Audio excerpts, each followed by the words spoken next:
Chapter 4. In my mouth opened automatically. The spoon descended, and a hot but not burning swallow poured in. Mandy had gotten the carrots at their sweetest, carroty's best. Weaving in and out of the carrots were other flavors, lemon, turtle broth, and spice I couldn't name. The best carrot soup in the world, magical soup that nobody but Mandy could make. The rug, the soup. This was fairy soup. Mandy was a fairy. But if Mandy was a fairy, why was my mother dead? You're not a fairy. Why not? If you were, you would have saved her. Oh, sweetie, I would have if I could have. If she had left her hair in my if she left the hair in my currying soup, she would have been well today. You knew? Why didn't you let her? I don't know. I didn't know till she was too sick. We can't stop dying. I collapsed on the stool next to the stove, sobbing so hard I couldn't catch my breath. Then Mandy's arms were around me, and I was crying into ruffles along the neck of her apron, where I had cried so many times before this for smaller reasons. A drop landed on my finger. Mandy was crying too. Her face was red and blotchy. I was her fairy godmother too, Mandy said, and your grandmother's. She blew her nose. I pushed out of Mandy's arms, and looked at her.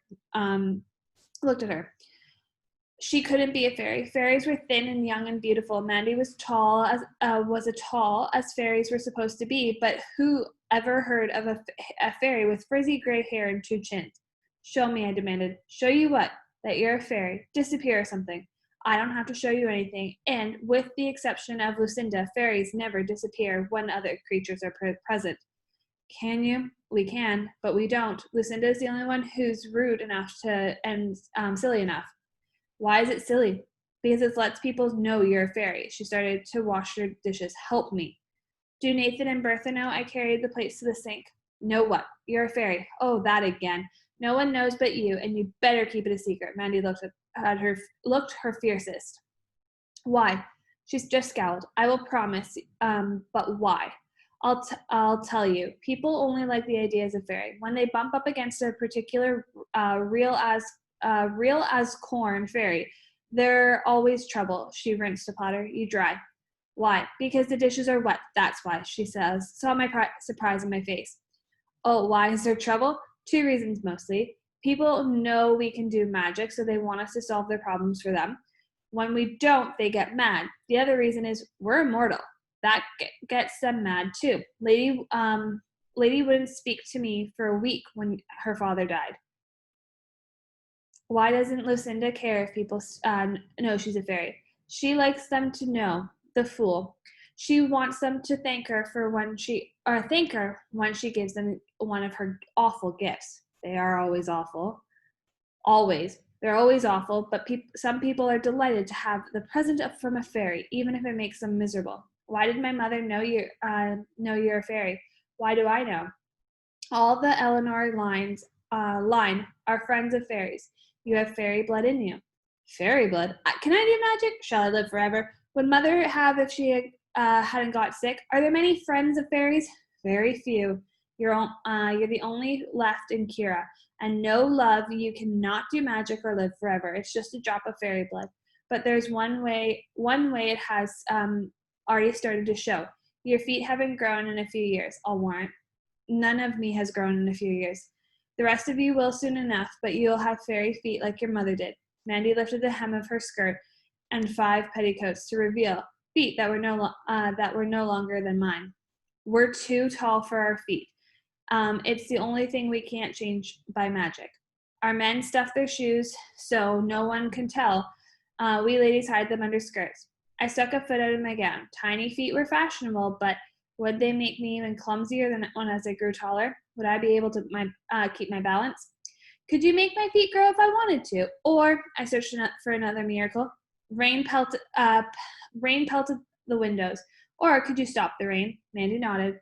Do it. Please do it. Why would I want to? For me, I want to see magic, big magic. We don't do big magic. Lucinda's the only one. It's too dangerous. What's dangerous about ending a storm? Mandy, maybe nothing, maybe something. Use your imagination.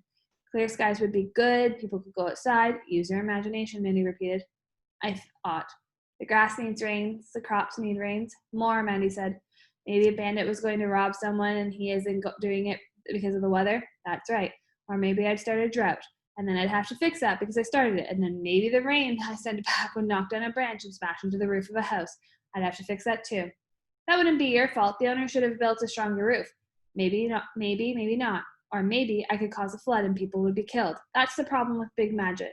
I only do little magic, good cooking, my curing soup, my tonic. When Lucinda cast the spell on me, that was that big magic. Of course it was, the numbskull. Mandy scored a pot so hard that it clattered and banged against the copper sink. Tell me how to break the spell, please, Mandy. I don't know how. I only know it can. I only know it can be done. If I told Lucinda how terrible it is, would she lift the spell? Do you think? I doubt it, but maybe. Then again, she might take away one spell to give you another even worse. The trouble with Lucinda is ideas pop into her head and come out as spells. What does she look like? Not like the rest of us, but you better hope you never lay eyes on her.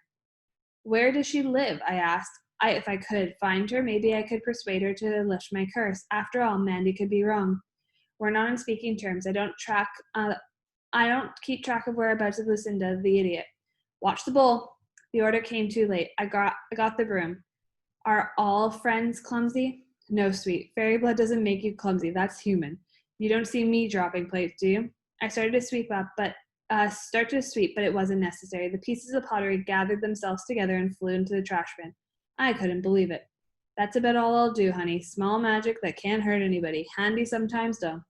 No sharp bits left on the floor. I stared at the bin. The shards lay there. Why didn't you turn it back into a bowl? That magic's too big. Doesn't seem like it, but it is. Could hurt someone. You never know. You mean fairies can't see the future? If you could, wouldn't you?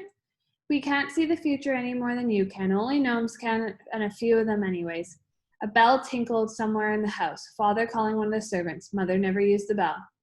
Were you my great-grandmother's fairy godmother too? 1,000 questions flooded in. How long have you been our fairy godmother? How old was Mandy really?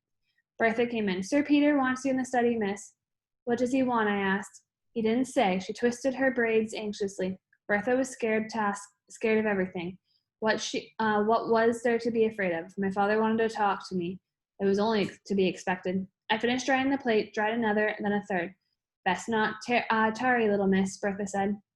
I reached for a fourth place. You better go, Mandy said, and he won't want to see that apron. Mandy was frightened too. I took off the apron and left. I stopped just within the doorway of the study. Father sat in Mother's chair examining something in his lap. Ah, there you are, he looked up. Come closer, Ella. I glared at him, resenting the order. Then I took one step forward. It was a game I played with Mandy, obedience and defiance. I asked you to come closer, Eleanor. I came closer. Not near enough. I won't bite you. I only want to get to know you a bit. He walked to me and led me to the chair facing him. Have you ever seen anything as splendid as this? He passed me the object he had in his lap. You can hold it. It's heavy for its size. Here. I decided to drop it since he liked it so much, but I glanced at it first and then couldn't. I held a porcelain castle no bigger than my 2 fists, with 6 wee towers, each ending in a miniature candle holder.